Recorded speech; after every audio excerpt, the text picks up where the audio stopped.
Mesdames et messieurs, bonjour et bienvenue à l'émission Sous les projecteurs. Mon nom, Peter Aminok, je suis votre hôte de cette émission qui met en vedette des gens comme vous, des gens qui brillent dans la communauté francophone et à travers le Canada.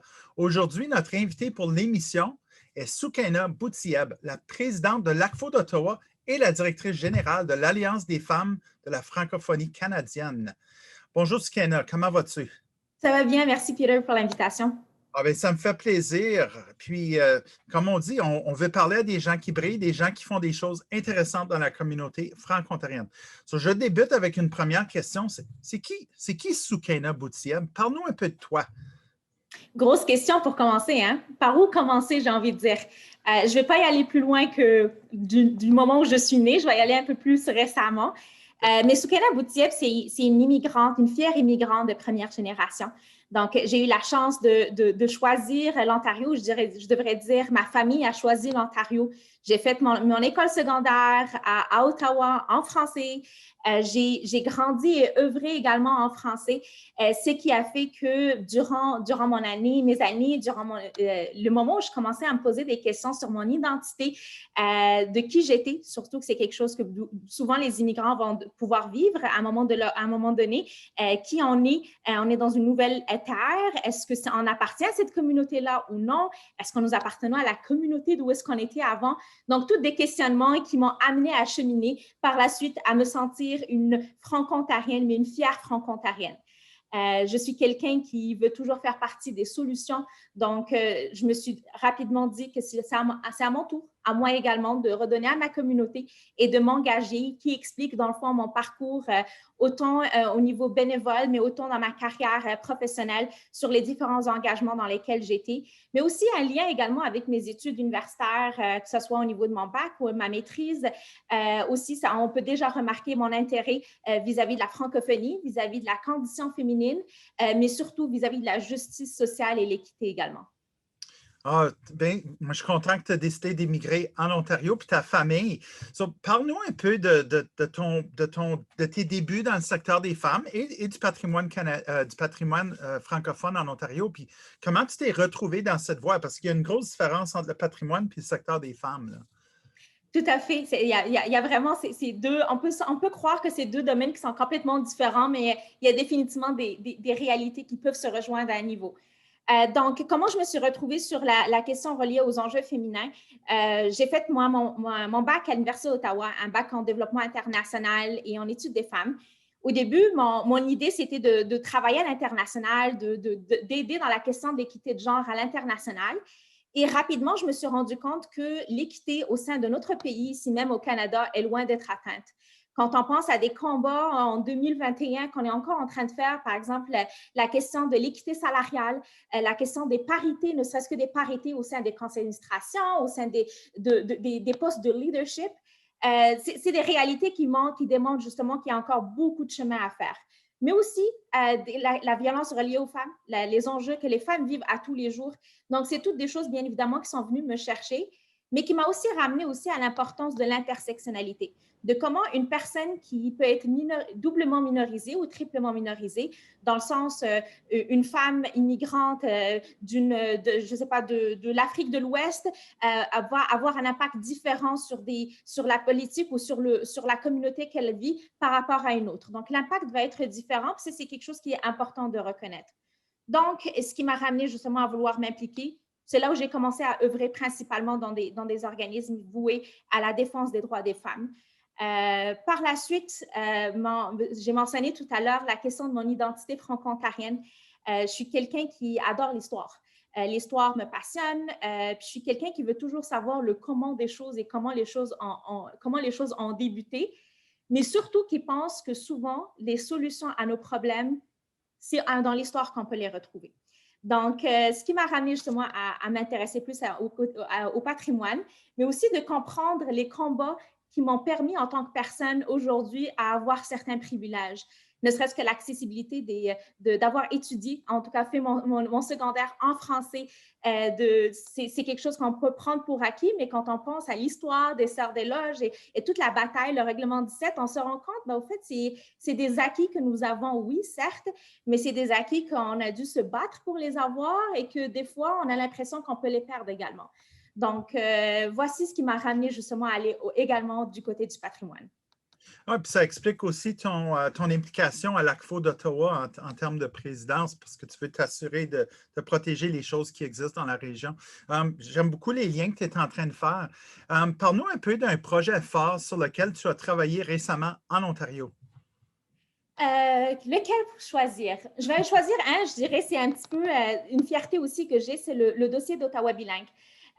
Puis surtout la création du premier fonds, un fonds qui est de micro-subventions destiné à s'assurer que notre capitale nationale soit bilingue, mais créer des moments pour valoriser ce bilinguisme et l'afficher de plus en plus sous différents secteurs. Donc, c'est un projet sur lequel j'ai travaillé, mais la réussite de ce projet-là, c'est d'avoir la réalité que toutes nos organisations ou dans les différents secteurs voulaient travailler tout ensemble et tous ensemble pour justement s'assurer que notre capitale soit encore plus bilingue qu'elle est. Donc, c'est là où on se rend compte de la force d'un réseau et l'importance de toujours dans un travail, de s'assurer d'être toujours bien entouré des bonnes personnes, mais aussi d'entourer des personnes qui veulent vraiment en donner encore plus dans différentes missions sur lesquelles on veut travailler. Donc, je dirais certainement le dossier Ottawa bilingue, c'est un dossier qui a pris beaucoup de temps de rallier le monde, de travailler ensemble pour enfin arriver à quelque chose où on voit l'impact concret directement. On parle de juste en 2 ans, on parle de plus de 77 projets qui ont pu avoir lieu grâce à ce financement-là, des projets autant au niveau de l'inclusivité, des projets autant au niveau économique, autant au niveau politique, mais des projets qui sont là, certes, pour faire rayonner le bilinguisme au sein de notre capitale nationale. Oui, absolument. On voit l'impact dans la communauté. Pour les gens qui ne sont pas à Ottawa, vraiment un projet qui est en train de stimuler le côté. On voit beaucoup plus de Français dans la capitale nationale, c'est certain. Je veux parler un peu de l'Alliance des femmes. Parle-nous un peu de cet organisme national. Qu'est-ce que vous faites pour préserver, valoriser l'identité culturelle francophone des femmes en Ontario et à travers le Canada? Ce qu'il faut dire, c'est que l'Alliance des femmes de la francophonie canadienne, c'est un organisme qui existe depuis plus de 100 ans. C'est le leadership de Amanda Walker-Marchand, qui d'ailleurs est une franco-ontarienne. Cet organisme-là a vraiment pour rôle 3 choses principalement. On a un rôle d'abord de sensibiliser le public canadien par rapport au rôle et l'apport des femmes francophones, être le porte-parole des femmes francophones et acadiennes vis-à-vis de leurs droits et le militantisme, mais également aussi, nous avons un rôle aussi très important, c'est de renforcer notre réseau, renforcer les capacités de notre réseau. En tant qu'organisme national, nous avons des organisations un peu partout au pays, de la Colombie-Britannique jusqu'au Nouveau-Brunswick. Et en Ontario, bien évidemment, aussi, nous avons des organisations membres que je voudrais me permettre de mentionner. Entre autres, le Mouvement ontarien des femmes immigrantes, le MOFIF. Nous avons le Centre Espoir Sophie qui se retrouve à Ottawa. Nous avons le Leadership féminin Prescott Russell. Puis nous avons l'UCFO également, qui est un organisme également provincial qui fait partie de nos organisations membres. Donc ça, c'est les organisations que nous avons ici à Ottawa, en Ontario, je devrais dire, et qui nous permet de travailler tous ensemble pour s'assurer que justement la voix des femmes franco-ontariennes soit autant entendue que la voix des femmes franco-manitobaines ou franco-yukonaises, par exemple. Donc, ça reste toujours l'importance du travail du ensemble et du bottom-up, si je peux me permettre, là, mais c'est vraiment du travail qui commence par le bas, les priorités viennent par le bas et vont jusqu'en haut pour un organisme pan-canadien pour qu'on puisse avancer certains dossiers. Peux-tu, selon ton expérience, penses-tu que c'est difficile d'offrir des services en français en Ontario puis dans le reste du Canada? C'est une très bonne question et avoir accès aux services en français, je me suis rendu compte malheureusement, ça peut être un privilège dans certaines régions où ça démontre aussi justement l'importance d'un travail continu où j'ai mentionné tout à l'heure, où on se rend compte que des fois, des acquis que nous avons, on peut les perdre du jour au lendemain.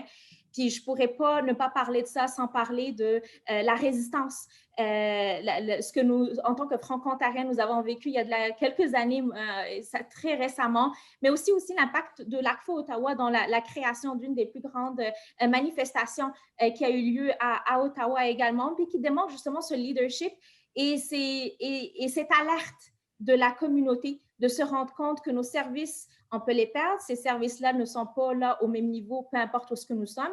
Je pense à la question urbanisme versus rural. Est-ce que les services sont même, à la même qualité? Pas nécessairement, aussi même ils sont existants. Mais ça démontre l'importance de toujours se battre. Et ça démontre l'importance d'avoir des leaders. Quand je parle de leaders, je parle de leaders d'organisation, entre autres l'AFO. Qui font un excellent travail justement pour s'assurer de toujours continuer à avoir cette voix provinciale, mais l'importance également d'avoir des voix locaux, parce que je pense que le travail ensemble est important et qu'un organisme ne peut pas tout faire et qu'on a besoin d'un leadership partagé dans le fond, puis qu'on travaille tout ensemble pour avoir un seul même résultat. Donc, pour répondre à ta question, Peter, il y a certainement des endroits qui sont plus privilégiés que d'autres, mais ça ne veut pas dire qu'on devrait accepter cette situation-là. On devrait définitivement travailler pour qu'il y ait une justice équitable envers tous nos citoyens et citoyennes. Peu importe où on vit à travers le Canada. Absolument. Tu as parlé du bottom-up avant au sein de la FFC. Je pense que c'est pareil en Ontario, cette bidirectionnalité de gens sur le terrain qui sont en lien avec le provincial et par la suite avec le national, mais cette bidirectionnalité est excessivement importante. Sinon, ce n'est pas vraiment un réel réseau. So, je suis content que tu en parles. Dans tout ton parcours à date, puis tu restes quand même quelqu'un d'assez jeune, mais tu as quand même beaucoup d'expérience sur le terrain. Parle-nous un peu des leçons que tu as retenues de ton parcours. Et qu'est-ce que tu conseillerais à quelqu'un qui veut suivre la même voie, qui voit des choses que lui ou elle veut changer? Et qu'est-ce que tu leur dirais? C'est quoi la bonne façon de se prendre? Parce que tu fonces, toi. Mm-hmm. Je vais définitivement parler de ça en parlant de mon expérience personnelle en tant qu'immigrante et en tant que femme. Je pense que je ne vais pas commencer à en dire que tout est rose, loin de là.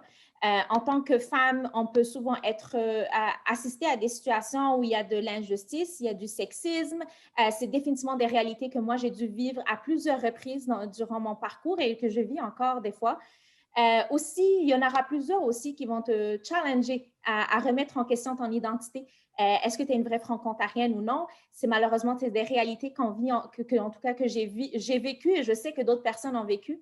Donc, je dirais le principal conseil et ce que moi j'aurais voulu savoir au début, c'est d'abord d'être convaincu et certain de ce que nous sommes en tant que personne. Parce que peu importe les personnes qui vont vous challenger, ça va vous atteindre moins.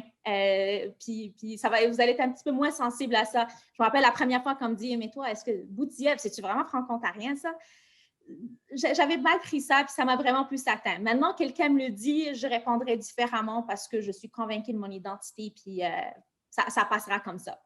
Donc, je dirais la première chose, définitivement être sûr de soi-même. Puis être sûr de soi-même est important aussi au niveau des combats que nous prenons ou au niveau du rôle que nous prenons au sein de la communauté. Quand nous savons que notre rôle ou le combat que nous sommes en train de mettre en avant, c'est un combat qui est important pour notre communauté, c'est un combat qui est juste, malgré les défis, quand ça devient difficile, on se rappelle toujours de pourquoi on est en train de faire cela.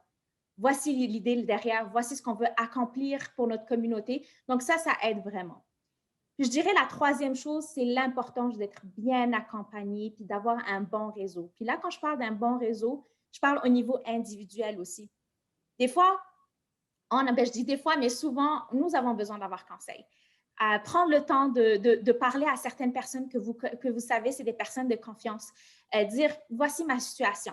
Qu'est-ce que toi, tu ferais? Des fois, c'est difficile dans certains moments d'aller au résultat qu'on veut avoir et l'importance d'avoir des mentors, mais au-delà des mentors, mais des personnes en qui vous pouvez vraiment parler franchement et qui peuvent vous appuyer sans rien attendre en retour et parce qu'eux aussi, ils veulent justement le succès de ce combat-là que vous êtes en train de mettre en avant. Donc, je dirais ça, ces trois choses. Être sûr de soi-même, bien comprendre ses combats et l'importance de ces combats et bien s'entourer en tant qu'individu d'abord. Oui, ce serait ça. C'est un vraiment beau message. Soukaina, on arrive déjà à la fin de notre entrevue. Merci beaucoup d'avoir été avec moi. Mais avant, j'ai une dernière question. C'est une question surprise. Mais je veux que tu me parles de comment tu vois la communauté franco-ontarienne et ton plus grand rêve pour cette communauté duquel toi, tu fais partie. Mon plus grand rêve? J'ai envie de dire, ça c'est peut-être un peu un trop gros rêve, mais qu'on ait des organisations pour célébrer, non pas pour combattre pour nos droits, parce que nos droits sont acquis, puis on n'a plus besoin de s'inquiéter pour cela. Je pense que ça serait un beau rêve qu'on est là juste pour célébrer. Mais je nous souhaite des moments forts où nous sommes présents de célébration. Je pense que c'est un des souhaits que nous, surtout ce qu'on est en train de vivre présentement, on est tout en pleine pandémie. Je pense que nous avons besoin de ces moments où on a l'habitude de se rencontrer, de célébrer nos moments, surtout en tant que communauté minoritaire, se retrouver et sortir de notre isolement est important.